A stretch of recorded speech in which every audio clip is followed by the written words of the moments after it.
నమస్కారం. లక్ష్మి చెప్పే కథలకు స్వాగతం. వీణులతో వీక్షించటానికి సిద్ధం కండి. ప్రియ సఖులు, ఇప్పుడు మనం సుప్రసిద్ధ సీనియర్ రచయిత శ్రీ ద్విభాష్యం రాజేశ్వరరావు గారు రచించిన నా పేరేమిటి అనే ఓ చక్కటి కథను విందామండి. ఈ కథ 1986లో ఆంధ్రపత్రిక వారపత్రికలో ప్రచురింపబడింది. ఇక కథ మొదలు పెట్టిస్తున్నానండి.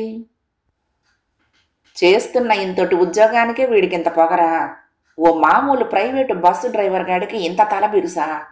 వీడు నడుపుతున్నది కట్టుపాలెం బస్సు అనుకున్నాడా, లేకపోతే కనిష్క జంబో జెట్ అనుకుంటున్నాడా? నా కొడుకు కారు చెడిపోయి చెయ్యి అడ్డు పెడితే లిఫ్ట్ ఇవ్వడా? పైగా బ్రేక్ ఇన్స్పెక్టర్ కొడుకైతే మనకేటి, బేవర్స్ నా కొడుకైతే మనకేటి? దేవుడి కొడుకైనా సరే నేను ఎక్కించుకుని ఓవర్లోడ్ చెయ్యను అంటూ నోటికొచ్చినట్టు వాగుతాడా? లాభం లేదు, వీడినో పట్టు పట్టాలి. లేకపోతే ఈ అంటువ్యాధి మోటారు కులమంతా వ్యాపిస్తుంది. బ్రేక్ ఇన్స్పెక్టర్ సుందరరామూర్తి ఈ మాటలు ఎవరితోనూ అనలేదు. ఎందుకంటే కేవలం మాటలతోనే ఊరుకోవటం అతని పద్ధతి కాదు. అందుకని చేతలేని మాటలు అందరి దగ్గర అనడు. తనలో తాను ఓసారి అనుకోవటం, అవి అవటమును, అంతే. కాఫీ తీసుకోండి. భార్య వచ్చింది. ఆమె చేతిలో నుంచి కాఫీ అందుకుని, చలపతి క్యాంప్ వెళ్ళాలి, కారు బయటికి తీయి అని కేకపెట్టాడు సుందరరామూర్తి.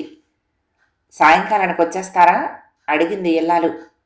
ఆహా, మధ్యాహ్నానికే వచ్చేస్తాను అంటూ శ్రీను అని కొడుకును పిలిచాడు. 20 సంవత్సరాల శ్రీను తన గదిలో నుంచి బద్ధకంగా ఒళ్ళు విరుచుకుంటూ వచ్చాడు. నిన్న నువ్వు లిఫ్ట్ అడిగింది కట్టుపాలెం బస్సే కదా?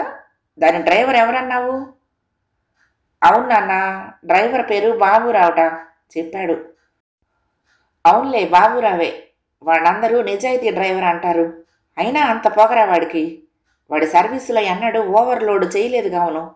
కసిగా అని, సరేలే నువ్వు వెళ్ళు అంటూ కాఫీ తాగటం ముగించి భార్యకు ఖాళీ కప్పు అందించాడు. గబగబా బయటకొచ్చి కారెక్కాడు.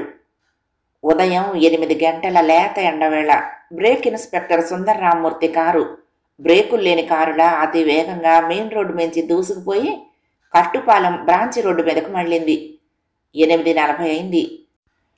కట్టుపాలెం బస్సు టౌన్ నుండి రిటర్న్ అయ్యే టైం అయింది. ఓ 4 ఫర్లాంగులు ఎదరకు పోనిచ్చి కారు ఆపు చలపతి అన్నాడు సుందరరామూర్తి సిగరెట్ ముట్టిస్తూ. ఎస్ సార్ అంటూ అతి వినయంగా తలాడించాడు డ్రైవర్. సరిగ్గా 4వ ఫర్లాంగు రాయి దగ్గర చెట్టు పక్కగా కారు ఆగింది. సుందరరామూర్తి ఈలోగా ఉచ్చు పన్నటానికి కావలసిన సరంజామా అంతా బ్రీఫ్ కేసులో నుండి తీసి కోటు జేబులో పెట్టుకున్నాడు. ఓ స్టాప్ వాచి, కాగితం, పెన్ను చాలు. ఓవర్లోడ్ అక్కర్లేదు, ఓవర్ స్పీడ్ చాలు కేసు రాయటానికి. అదైతే ఎకాఎకిన డ్రైవరే ఇరుక్కుంటాడు. డోర్ తెరిచి కారు దిగాడు. నువ్వు అలా కారులో వెళ్ళిపోయి 3వ ఫర్లాంగు రాయి దగ్గర ఉండు చలపతి. ఇంకొక 5-10 నిమిషాల్లో బస్సు రావాలి. ఏది? కట్టుపాలెం బస్సు అన్నమాట. బాబురావు గాడు డ్రైవరు, దాన్ని ఆపు. ఈలోగా నేను స్టాప్ వాచితో రీడింగ్ తీసుకుంటాను. తీసుకున్నాక నేను నడిచొస్తానులే, నువ్వు అక్కడే ఉండు కారుతో అంటూ తన డ్రైవర్కి వివరంగా చెప్పాడు సుందరరామూర్తి. కారు స్టార్ట్ చేసి అలాగే సార్ అంటూ రివర్స్ చేసుకుని 3వ ఫర్లాంగు రాయి దగ్గరకు వెళ్ళిపోయాడు చలపతి. సుందరరామూర్తి చెట్టు చాటుకు వెళ్ళి సిగరెట్ ముట్టించి బస్సు కోసం ఎదురు చూస్తున్నాడు. ఎప్పుడో ఓసారి చూశాడు సుందరరామూర్తి బాబురావుని. అయినా స్పష్టంగా గుర్తున్నాడు వాడు. 25 దాటుంటుంది వయసు. అయినా బక్కగా ఎదిగి ఎదగని తండ్రికి, తెలిసి తెలియని మనసు గల తల్లికి పుట్టినట్టు ఉంటాడు. నిజాయితీ డ్రైవర్, మై ఫుట్. నిజాయితీ ఒక్కటే నాకు కావలసింది. మంచితనం, సదుపాయం, వాటి మాట ఏమిటో. బాస్టర్డ్ ఓ చురక తగిలిస్తే గాని దారిన పడడు. ఈ ఆలోచనలతో 2వ సిగరెట్ అయిపోయే వేళకి దూరంగా దుమ్ము రేపుకుంటూ వస్తున్న కట్టుపాలెం బస్సు కనపడింది. దుమ్ముకు కారణం స్పీడ్ కాదు, రోడ్డు మీద దుమ్ము విపరీతంగా పేరుకుపోవటమే. ప్రస్తుతం ఓవర్ స్పీడ్ కేసే బెస్ట్. 5వ ఫర్లాంగు రాయి దగ్గరికి రాగానే స్టాప్ వాచ్ ఆన్ చేశాడు. కొద్ది సెకండ్లలోనే తాను దాగి ఉన్న చెట్టు ముందరి 4వ ఫర్లాంగు రాయిని దాటుకుని ముందుకు దూసుకుపోయింది బస్సు. బాబురావే నడుపుతున్నాడు. చెట్టు చాటు నుండి రోడ్డు మీదకు వచ్చి స్టాప్ వాచ్ చూశాడు సుందరరామూర్తి. బస్సు స్లోగానే వెళ్తోంది. నోటితో లెక్క కడితే 30 మైళ్ళు, కాగితం మీద లెక్క కడితే 33 మైళ్ళు స్పీడ్ తేలింది. స్టాప్ వాచి ఆన్ చేసి 70 మైళ్ళ స్పీడ్ లెక్కన వచ్చేటట్టు ముళ్ళును దిద్దేశాడు. స్టాప్ వాచ్ చేత్తో పట్టుకుని తాపీగా ముందు వైపుకి 3:30 నిమిషాలు నడిచాడు సుందరరామూర్తి. అంతసేపు అవతల ఫర్లాంగు దూరంలో రోడ్డు మీద జరుగుతున్న తతంగం కనిపిస్తూనే ఉంది.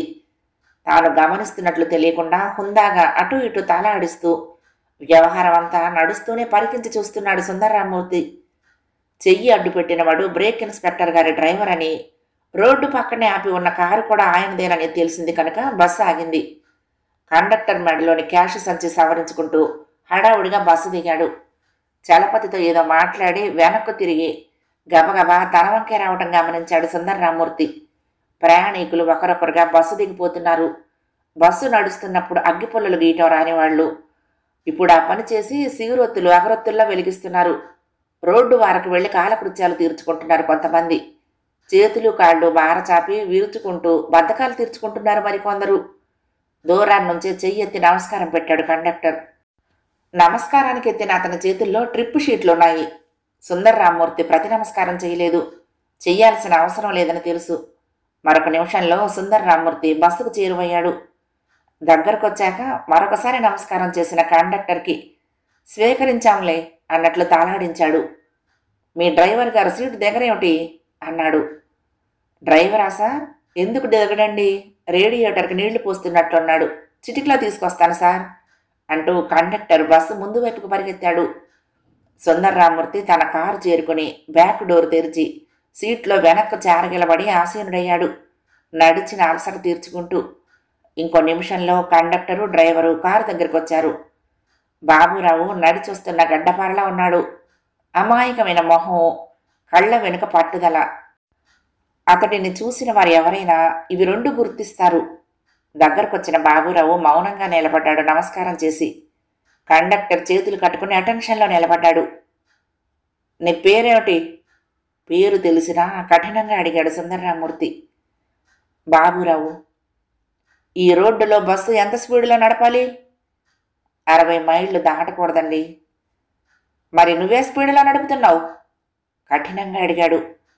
సుమారు 35-40 మధ్యనండి. నోటితో చెప్పేస్తున్నావా? Bus speedometer పనిచేస్తోందా? పనిచేస్తుందండి.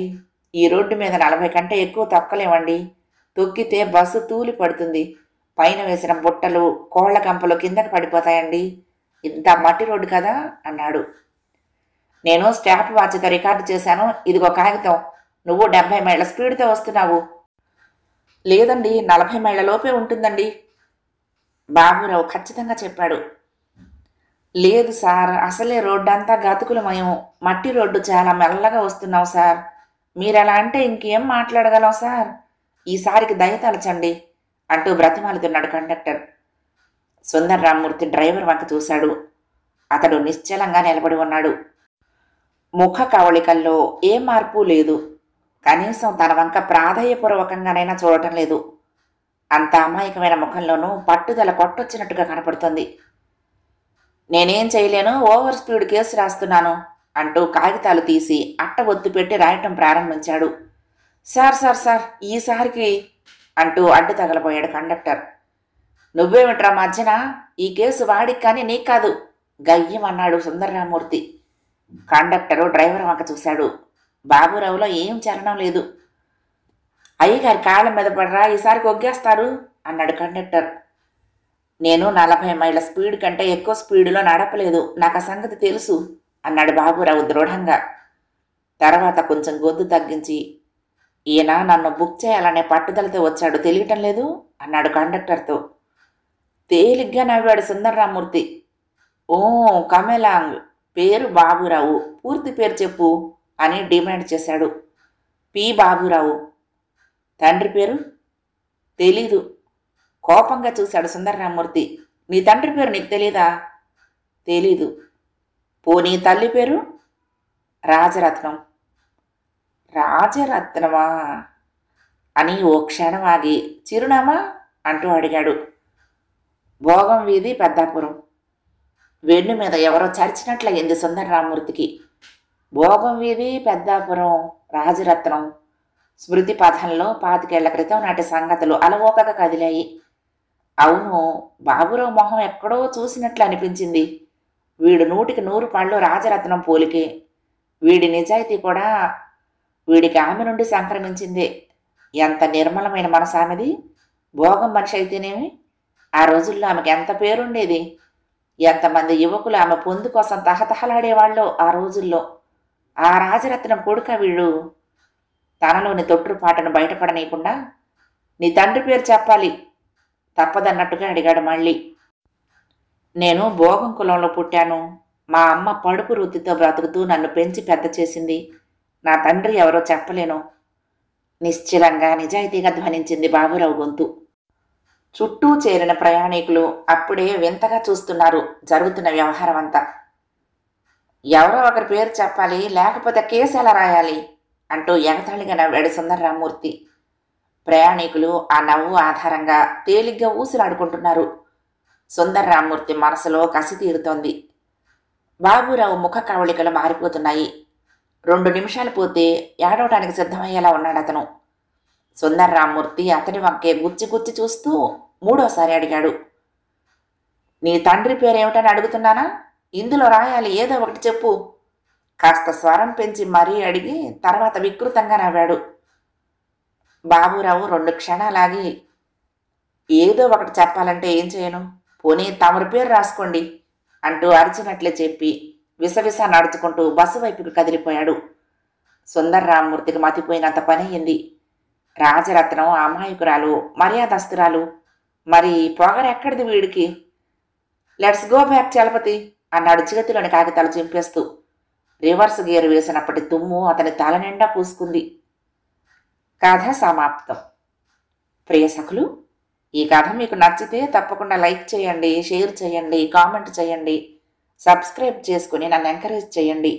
ఉంటానండి. ప్రేమతో లక్ష్మి, కృష్ణా తీరం దుర్గమ్మ సన్నిధానం.